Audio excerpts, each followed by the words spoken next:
I rise to support the statement by the Honorable Senator Haniri on this issue of the... Order. I think I would want to limit the time to 3 minutes for the remaining speakers, because we even have a matter on energy coming after that. Mr. Speaker, sir, the issue of electricity in this country is something which is very worrisome.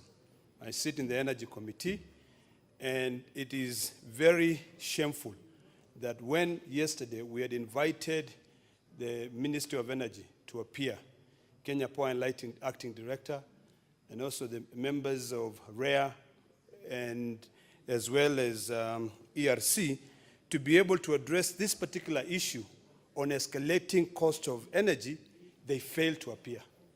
Mr. Speaker, sir, we all know that Kenyans very soon will begin paying VAT on petroleum products.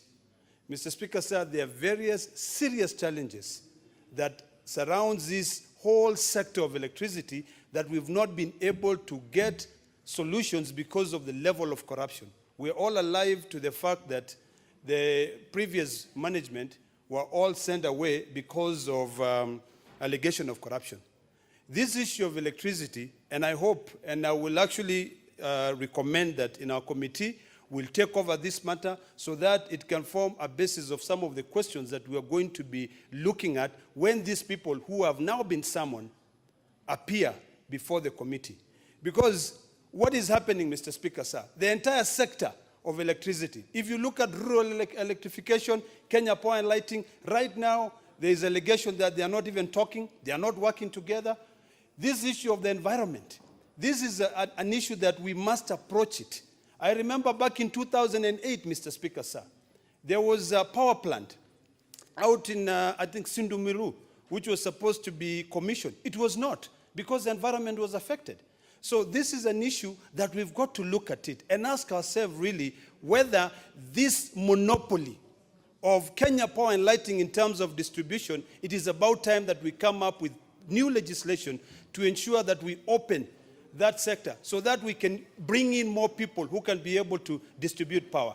The biggest challenge we have is that there is no way. There are questions that we've never been asked. Mr. Speaker, sir, Kenya Power is a publicly traded company. The Kenyan government spent a lot of money to support Kenya Power, but we never ask how much of that money goes back to the public. Mr. Speaker, sir, these are things that, because of time, we are going to take over this statement and invite Kenya Power so that we can be able to interrogate further. And also, I hope that we can be able to convince Treasury not to introduce a 16% VAT, which had been deferred on petroleum product, because Kenyans are already